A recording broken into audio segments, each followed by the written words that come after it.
because discount will kill your company faster than anything. Because at the end of the day, if you do too much discount, Yes, you already have an idea of what product that you want to develop. The next part is that what are the features and the benefits that you would like to put into your product? we do that all the time. Like we give out rumor, then we observe the market reaction based on our people. And then based on the market reaction that we know, hey guys, welcome to Yes Academy Podcast. And with me, Mr. Pang. Yes, and Leo. It's been time. How have you been? Okay, so far so good. Yeah, starting to become busy again. What about you? Same. You've been traveling, right? Yes, very tiring, but I'm feeling fresh right now. Which country you went to? I think the recent one was Lithuania, a bit rushing because there's some issue with the flight delays. Okay. It was supposed to be an 18-hour flight, turns out to be more than 30 plus hours. So Wow. It was crazy. Wow. Yeah, that was the one that is draining me mentally. Well, what happened? What happened? There was a transit problem or something? I would say that there are some balloons traveling from Belarus to Lithuania, so Okay. they have some security concerns whether or not this is some bomb or some kind of thing, drones or something. So they had to halt the flight for 4 hours. That means I miss my connecting flight. I have to wait for. Yeah. So that was quite difficult. One thing about when you are traveling, you don't want to miss your flight. Definitely, because once you miss the connecting flight, then you have to wait for the next flight to fly back. Yeah. And that can be very taxing on you mentally as well, especially for a person like me who wants to do things fast and then want to maintain my kind of work quality. Well, that's not easy. Yeah, and I believe that when you have reached a certain age, you feel like your body is not able to take it anymore. When you are flying here and you're flying there, Yeah. and suddenly your body is telling you that, hey, I need a rest or something. Yes, a reset. Yeah. I can't do 18 hours work day every day anymore. It's not possible for me now. Yeah. I So do miss my younger body. Well, it's time to rethink the way you fly, I would say. Rethink the way that we do things. Yes, that's right. But this is, I think, when there's a need, then there'll be evolution, there'll be solution. Yeah, things will come, and I believe good things will come naturally, hopefully. Yeah. I mean, just do the right thing. Yeah. Okay, let's continue. In the last couple of episodes, we were talking about Ansoff Matrix, where we specifically put it into the context of the network marketing industry and also the network marketers, what they are supposed to be doing in the different quadrants, the Q1, Q2, Q3, and Q4. That was what we shared over the last couple of episodes. And I believe that some of our audience who are from the network marketing industry, I believe you will get some pointers. And yes, we do receive some feedback from there also in terms of how they actually conduct their business. So very interesting feedback that I managed to get. Like some were saying that now I understand what I need to do in the different quadrant. So basically, it is also the way they manage their business portfolio. That's true. In the different quadrants. Because some people, they will say that I have a lot more coming from Q1, Q2, and Q3. Well, it doesn't matter. It depends on how you actually manage your business portfolio. That's true. And if you manage your business portfolio well, then you don't have to depend only on one quadrant. You're right. And everyone excels in different quadrants, even I would say. Correct. Some are very good with recruitment. They are very good recruitment, and somebody else will take care of the existing customers. But some people, I'm just going to focus only on recruitment. Yes. Yeah. Some people belong in the stage as well. Yeah. So that is why it doesn't matter. But most important thing is that you can use the different quadrant, and you will be able to manage your portfolio better in the different quadrant. So that's the things that you will need to be doing when you are at different quadrants. Yes. So that's why understanding the business is really important. You're right. Now, the next part is, of course, when it comes to strategies. Yeah, we need to develop the right strategies for the different market, because some strategies work well in certain markets. Some strategies don't work well in certain markets because the culture is very different, the environment is very different, the way to do business is also very different, and definitely the products that you are going to offer in the different market can also be very different. So that is why when we talk about the strategies, we always talk in terms of the 4Ps. Some call it 7Ps, some call it 12Ps, but the fundamental is actually the 4Ps. Yes. The product, the price, the place, and the promotions. And there's a small s, I put it as the service part of it. So that is why today we are, in the next couple of episodes also, we are going to talk about the different strategies that we can actually have. Not only in terms of the for the companies, what they need to do in order to come up with products or how they price their product and the place where they can actually distribute the products and all that. So these are the next, I would say that next couple of episodes, this is what we are going to focus on. Yeah, right. And that is where I'm going to tap into your area of expertise. I won't say that one. Okay, let's start off with the first P first. Now, the first P definitely will always be the product. Yes. Without product, we don't talk about price, we don't talk about distribution, nothing else. So Yes. it's always the product. So basically, to you, right, what actually is a product? A product is a product that can actually solve a problem. Correct. Why people buy something is because I have a need. Yes. And when I have a need, I will go and source for the product. Yes. Right. So now, product basically there are two types of product. One is what we call as tangible products. Tangible products are physical products. Now, another type of products are intangible products. Intangible products are providing services. That's intangible. Software is intangible. So yes, we have two categories of product: tangible and intangible products. But I believe in your industry, it is considered as a tangible product. I would say it's a mixture of both. Okay, please. Well, you see, we are actually competing with also the traditional business as well. Okay, some are even online business as well. So why should I buy from a network marketing company rather than from traditional company? So there are also certain values that we are embedded.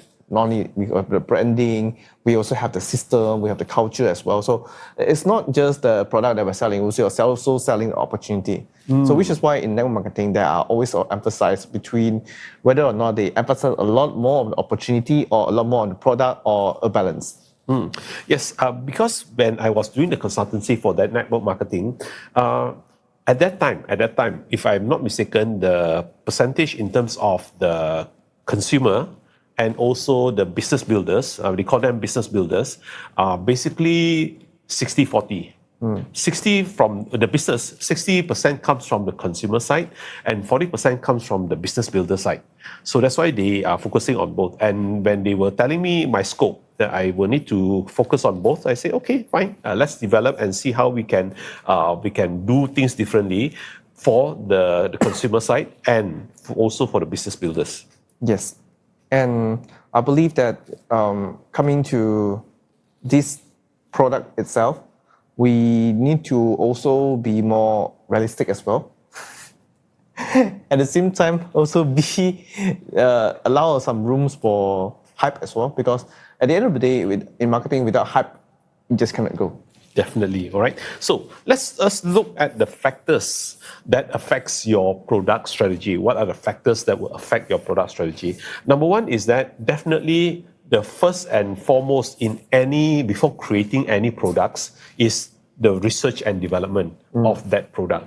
Right. So that's why I would like to tap into your expertise. Now, how do you research and then develop the product before even launching the product into the market?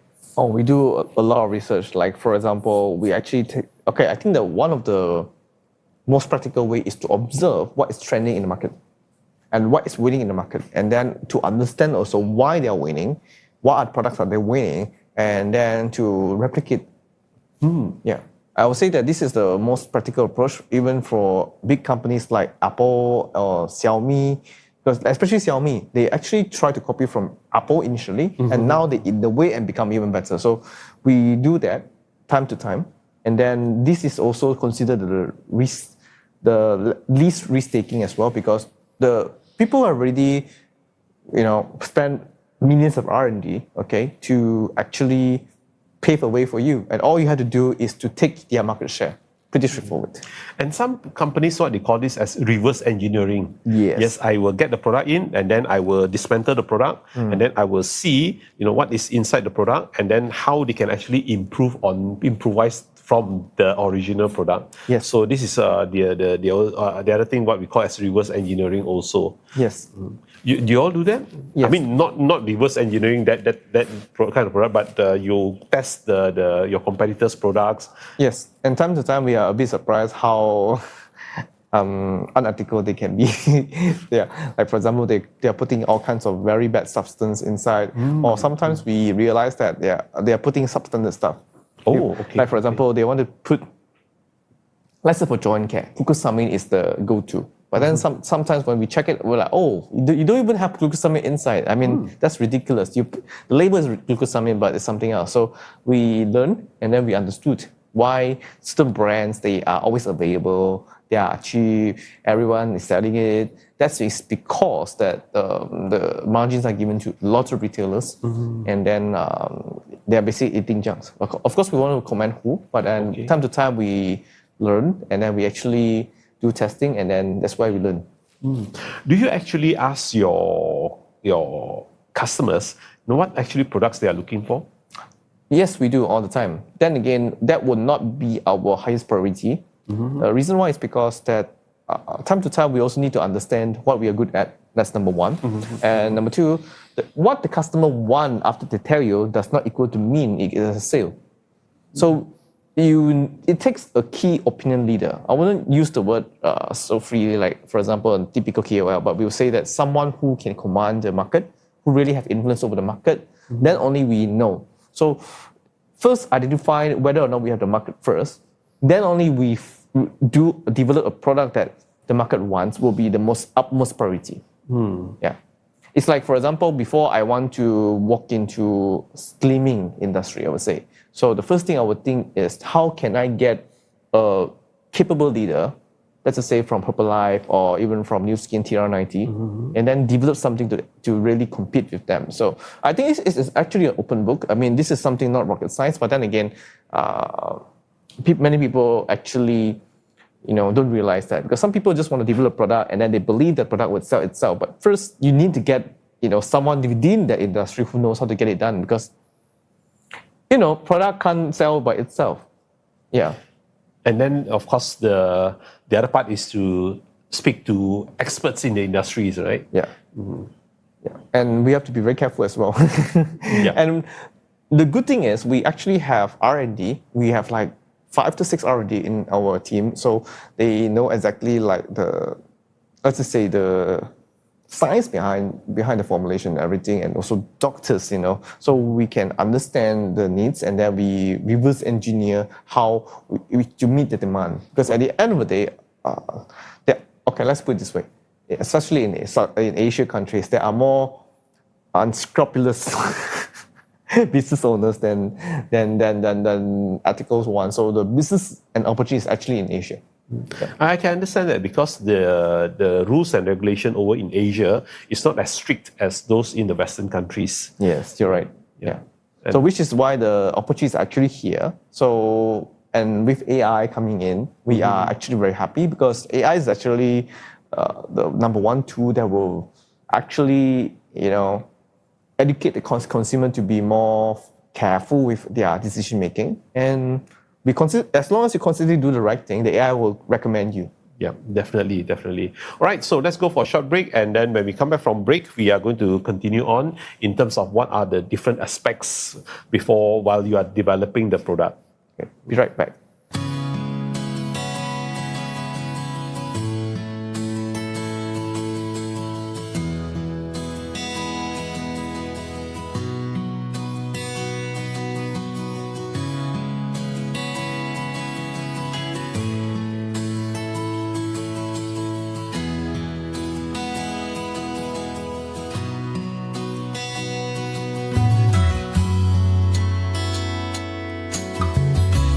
And welcome back.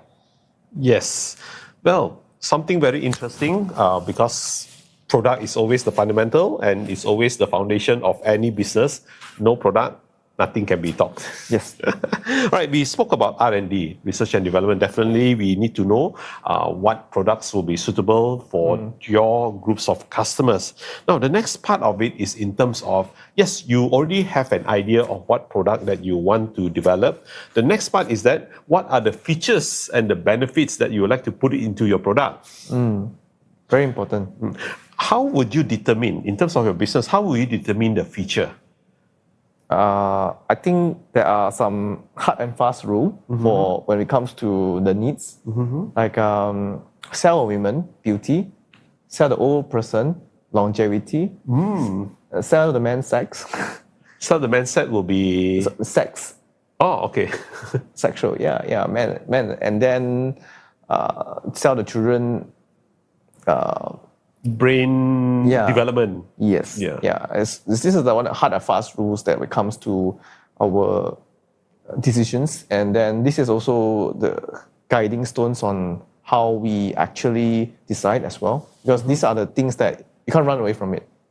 It's very kind of standard thing, right? Yes. Now, on top of that, how would you... That would be something that's very standard. Now, how would you add on, which means that differentiate from your competitors? Wow, that would take a lot of R&D. a lot of R&D. I would say that it takes us like almost 1 year to even develop the right coffee and tea. Yeah, because we need to have a concept and then the right name, and then testing, whispering. One of the things that I think we learn from Apple, okay, is to do rumors. We do that all the time. Like we give out rumor, then we observe the market reaction based on our people, and then based on the market reaction that we know whether or not to proceed with this idea or not. Sometimes people say, "Oh, you talk about that idea, but why it didn't materialize?" Well, obviously the market didn't really accept it. That's it. Yeah. Talking about that, right? Now, out of the many products that you have put into R&D and all that, so out of that, how many percent will become a success and how many percent will just die off just like that? Because Wow. I believe not every product that you put into R&D will become a success, right? Yeah. I think time to time we tested a lot of ideas, and I can't say for sure how many goes down below, because at the end of the day, a lot of products that we develop, we actually know the function, the need, and how this thing can help people. But that doesn't mean that it's really ready for the market. Because sometimes there is also miscommunication on the market. Market may accept, for example, we know by certainty this thing will help you, okay? But then again, because the market is very toxic with all kinds of negativity, and then because of that, of the wrong perception, then this thing can't sell, although it may solve your problem. So it will take a lot of resources to actually educate the person. So sometimes we may scrap this off because the cost to actually educate is too much. Right? We have to come back to the ground and then make a sound business decision. Right. Okay. So that is where you believe that when you are able to differentiate between you and your competitors, yes, and in terms of the differentiation, then yes, that is the features and the benefits. Because every product, although it can be the same product, but the features and benefits can be very different in terms of the formulation for your kind of products, in terms of the formulation. Even when you're talking about the coffee also, the ingredient that you put in can be very different. Yes. Yeah, and definitely that is under features and product. Now, the other part is also in terms of the quality. How would you determine the quality of the product? Oh, this is actually it's actually a no-brainer. Because we are in the industry of manufacturing, so we know the credibility of those people. And at the end of the day, it's not the credibility that we actually trust. It's the lab tests that we trust. There are lab tests that, the famous one is SGS lab. You can't run away from SGS lab, okay? So send it there, do a proper testing, pay for it. It's very expensive. You spend a few $100s, but it's necessary for quality assurance, because at the end of the day, what they send you, their COA can be fake. But what is you get from a lab? Yeah. So every batch of ingredients, we test it. Every type of our packaging, we test it. And this is the reason why we rarely receive complaints. Even complaints that they are giving is just a minority. Yes, then only people can trust you. Yeah, right. Especially when it comes to supplement, when it comes to your anything product that you put into the body. Yes, certification is extremely important. That will determine the quality of your product. Yes. Your product is of certain quality. I was not even used to it, the certification. Certification is just being legal. It's like, Bitcoin, whether you like it or not, legal or not, you use it, okay? Because there's usage and trust in that. So what we are depending is actually third-party lab testing.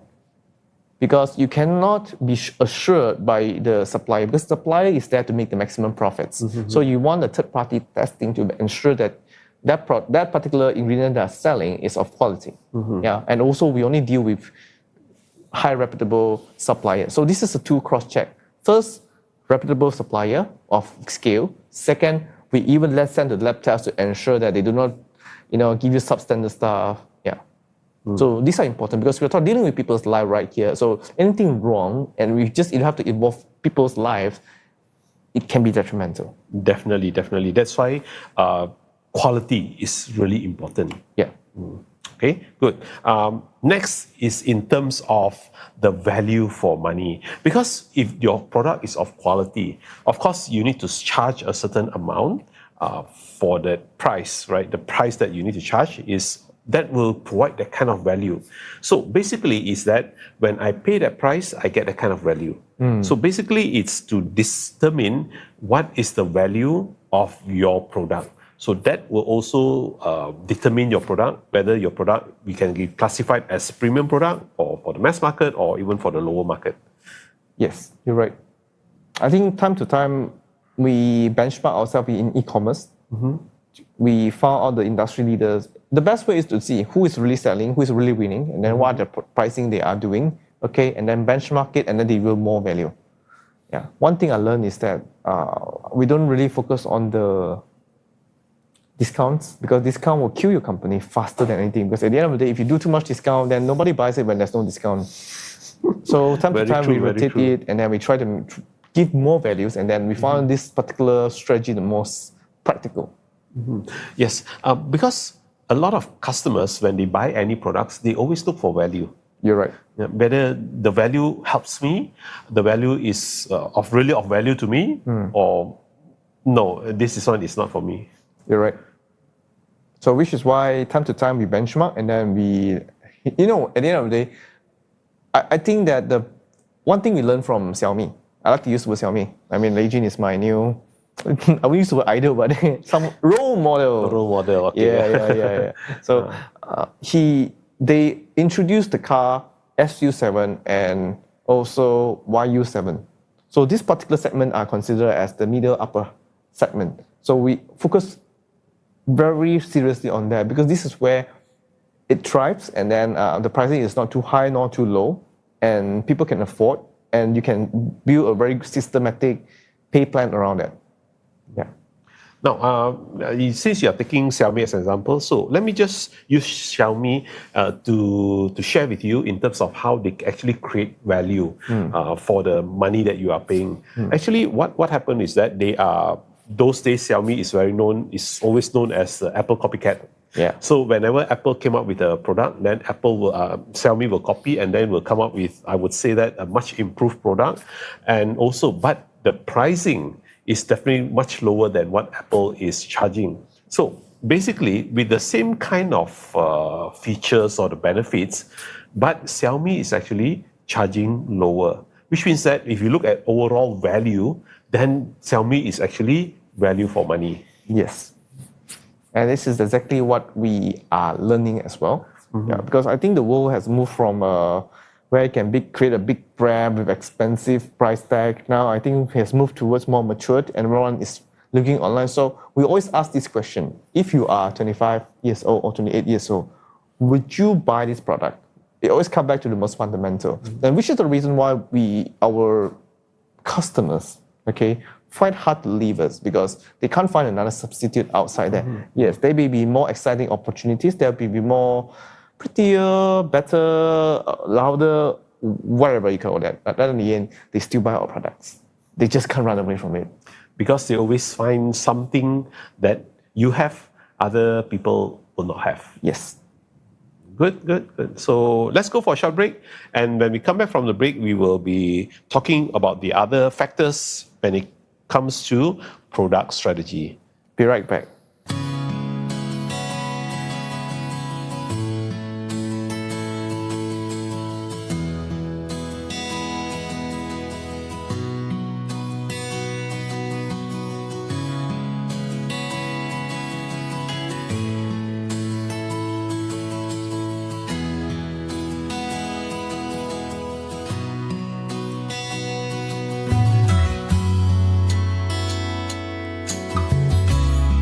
And welcome back. Yes, and we have been talking about product strategies. What are the companies they need to do in order to be able to develop products that are acceptable in the market? Right? And next, when we talk about product, the other factor is also in terms of how you pack the products. Carton boxes, whether it's easy to pack or not easy to pack. Because some products, they are not that easy to pack. Yeah. Because of their kind of odd shapes, that they have. So it's not that easy to pack. But products like yours, I think it's like very straightforward. Yes. Put it into the box, and then after that, then put it into a carton box. Yeah. Per carton box is how many?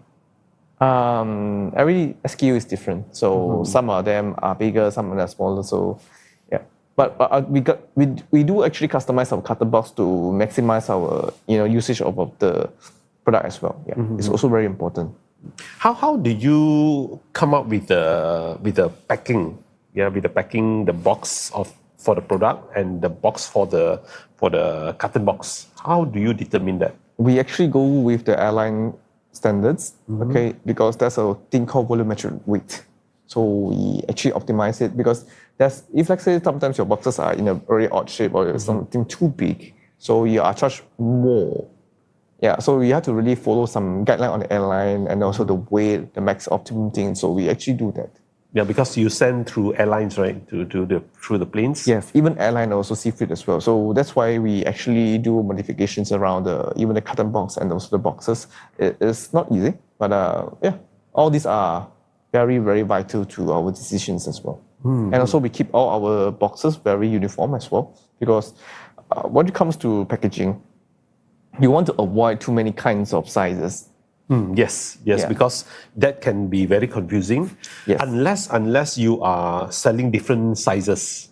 Yeah. Of the same product, different sizes. So the more consistent you are, the faster is it for production, and you can even opt for automation as well. Right. Because once you automated the whole line, then when you have different sizes, that will be very confusing for the automation part. Yes. So all these are very, very important, for our decision making as well. So it's actually a journey, I would say. It's a continuous grind. Now, what about packaging in terms of the package design? Oh, wow. That's a major, let's put it this way. This is a very deep one because it has to go back to reference point and also the target market, cultural. This is something that we really put a lot of attention. I remember the first time when I started my first company, it was just, I remember saying, I know the people like colors. It's all fruits, make it feel very natural. So put a Windows XP plus fruits, that's it. You have the best selling product. Okay. Yeah, literally that. Okay, I don't want to say that name of the product. No, let me say what happened? What happened? No, I have to say it. It's my brainchild. Come on, why did I deny my credit on that? So it's called STC30, that particular product. So it's been hot selling even until now. So, but then again, it wasn't a very well thought thing. So coming back to this company, we actually put in a lot of efforts into our direction. Of course, first of all, it has to be colorful. Okay, people like colorful stuff, and secondly, in terms of the culture, we know that a little bit of pate kind of thing is something that across culture, even in Europe, people like it. Because in certain countries, this kind of color may be acceptable, or this kind of design may be acceptable, but in a different country or different culture, it may not be acceptable. So right. we have to be very mindful about that, right? Yes. So all in all, we pick a more moderate approach, and then something that is more between traditional and what's the thing, modern as well. So we take a middle approach, and then which is where is our product, which is why a lot of people think our product packaging is top notch. How do you do your own design, or you get someone to do the designing for you? Oh, okay. To be more specific, we have our in-house designers. Okay. Yeah, to be able to say. So I don't exactly do the design, but we have a team of designers. They are very competent. We are very proud of them, and yeah, they do a massive good job. Because design is very, very important. Because for me, especially for those in marketing, we always say that if the product wants to sell by itself, they need to have a design that can attract attention, and then people will just pick it up from the shelf. Yes. Yeah. So that is what the design or the color, the packaging, we call it. It's a silent salesman. Yes. It must be able to sell by itself, because once people look at it and say that, wow, the first thing is that they need to attract the attention first. Then people will go and have a look at it. This is very interesting. Then they will look at the product, and after that, if they like it, then they will pick it up. Yes. And ultimately, there's no right and wrong. Yeah. There's no right and wrong, and it takes I would say some luck, definitely, and also the acumen, and also the right person to actually push it. Yes, it can be, but at least he has to be professional and decent. Yeah. Yes, definitely. And it's pleasing to the eye. Yeah. So which is why we picked the design that is very, in my opinion, very safe, because design has to stand through test of time. And if your design is, if you're the following trend, like for example, 10, 15 years back, it was Japanese style, then after Korean style. So you have to keep changing your packaging. How often do you change your packaging design? I think we just got a sweet spot. Like I said, it can stand through the test of time. Even after 10 years, you will still look relevant, and that's where we are putting. Between unless there's counterfeit products, okay, it may happen, and we should be happy if there's counterfeit. To be fair, so if, like say, this product is artistic, okay, at the same time modern, it can stand through the test of time, and people don't want you to change your packaging. Yeah, because the moment you change it, then the perception of the brand will change, and then people will look at the brand. Hey, this one is not like the previous one. Correct. Yeah. All right. Then the last part is in terms of the labeling, right? The labeling, the stickers, the labeling. How do you name your product? Oh, wow. Because when you talk about labeling, one of the things about labeling is that the product name is part of the labeling. So how would you name your product? I'll say that it has to be smooth on the mouth. People have to be happy to talk about it. I don't know how to say it. This has been, how do I put it this way? I decided from my gut. Okay. So there's no hard and fast rule about naming your product, right? So it has to sound right. Okay. It has to sound right, and because it's English, okay, so happened that me and my partner, we are super good in our English, so we come to very, let's call it very close decisions together. Yeah, which is why when we're deciding, we always got the same name for it. Okay. Yeah. It just comes to us, and then it rhymes, and yeah. Then what about the logo? Is it created by you, or the designer will come up with the logo? Initially, it was inspired by Jonathan's designer. He's very good, and then after that, we do some bit of tweak and enhancement, and then that's it. That's the logo. Yeah, it's actually a to and fro for quite some time. Yeah, I think we created at least 100 logos until we found this logo. and that is the one that really comes to our heart. Yeah, because when you talk about logo also goes with the brand. You're right. Logo goes with the brand and the product itself, because you have the product name, and then at the same time also it carries the company's name also. Yes, you're right. So that's why it's everything in the bottle. Yes. And that's why when you look at the bottle itself, the packing itself, you can see that there are a lot of elements that's inside that requires a lot of thinking to create that kind of labeling the bottle, and also the content inside the bottle. Yeah. Ultimately, I would say this is an art. Okay. There's no hard and fast rule.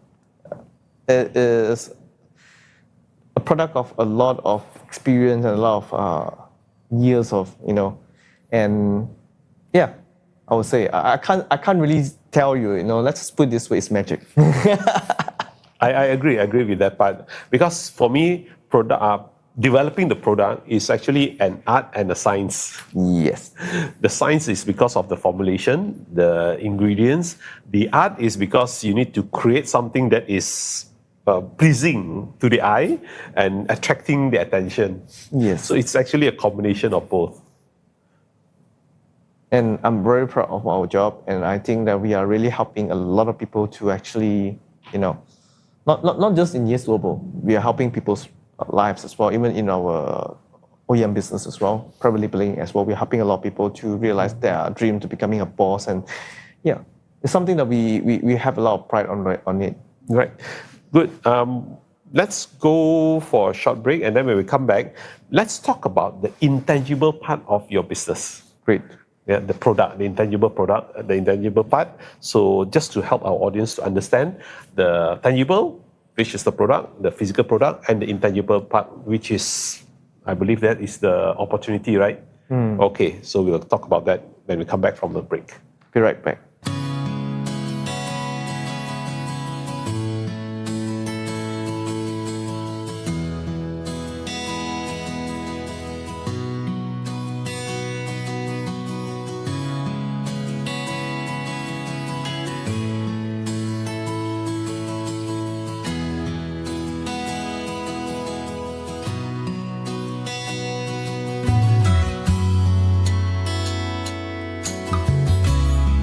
And welcome back.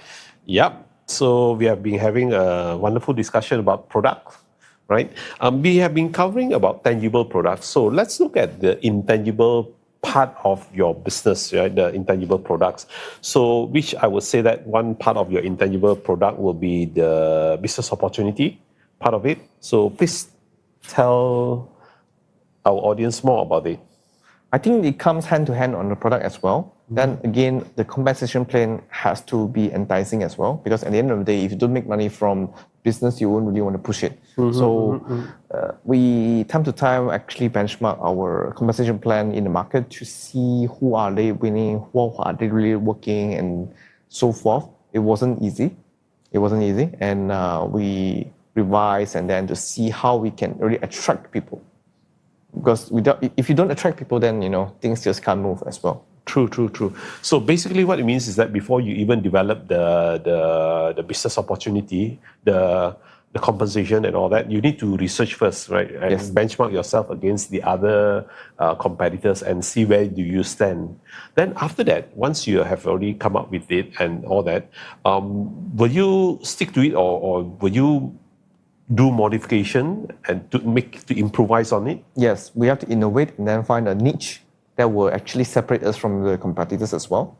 Yeah, because at the end of the day, if you are copying exactly the same, there's no stickiness with you and the customers and even the leaders. So you want something that is unique, someone stories that they can sell.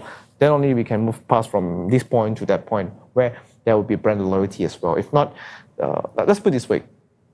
Pepsi seems like a replica of Coca-Cola.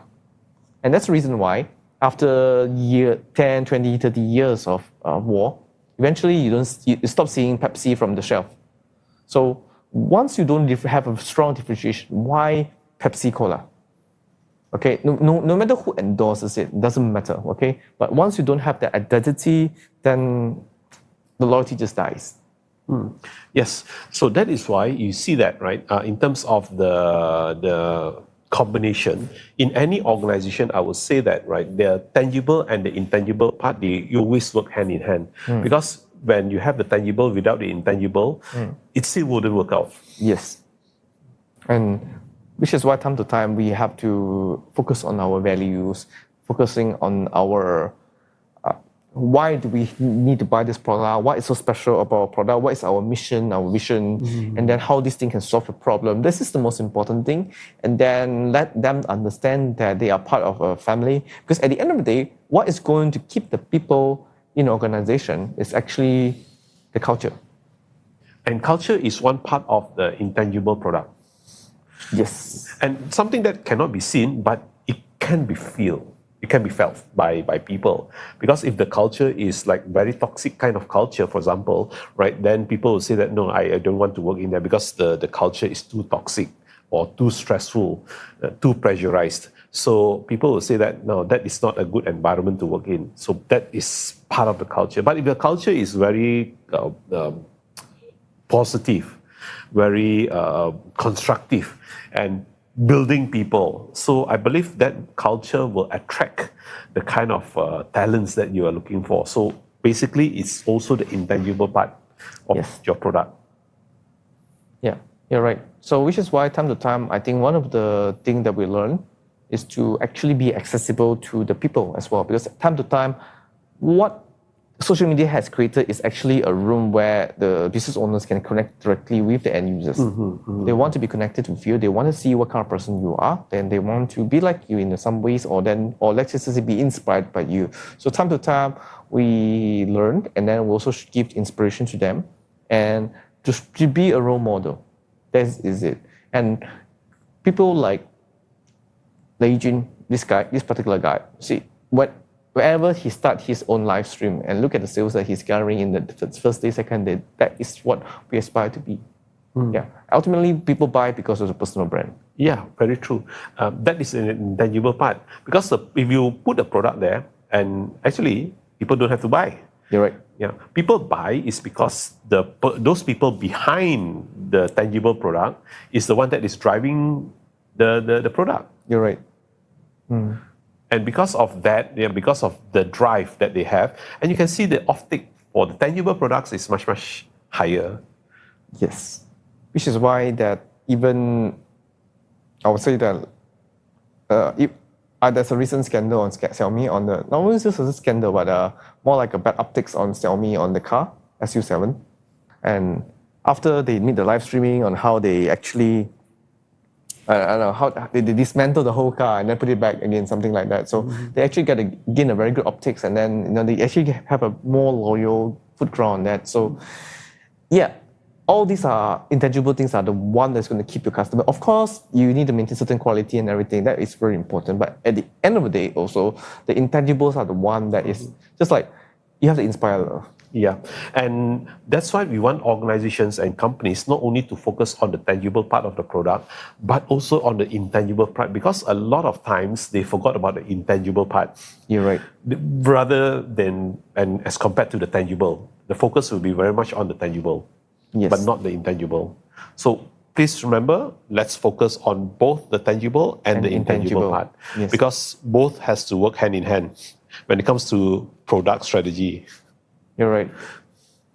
Right. So yes, with that we had an extensive coverage just on product alone. Yes, and I hope that this thing actually creates values to a lot of people, not just to the business owners, okay, but also to the people who are selecting the companies that they want to commit themselves in, because at the end of the day, when people commit themselves into a network marketing company, they are expanding their social capital. And that is something I believe will be expensive, because your decisions in network marketing should actually elevate you from this point to that point, okay? Because sometimes you see, if you do the right decisions, then people actually like you more. So please choose wisely, okay? Of course, choose Yes Global. Thank you so much. I think we need to get Yes Global to sponsor our episode. this particular episode. So thank you guys for watching, and We'll see you in the next episode. Thank you. See you.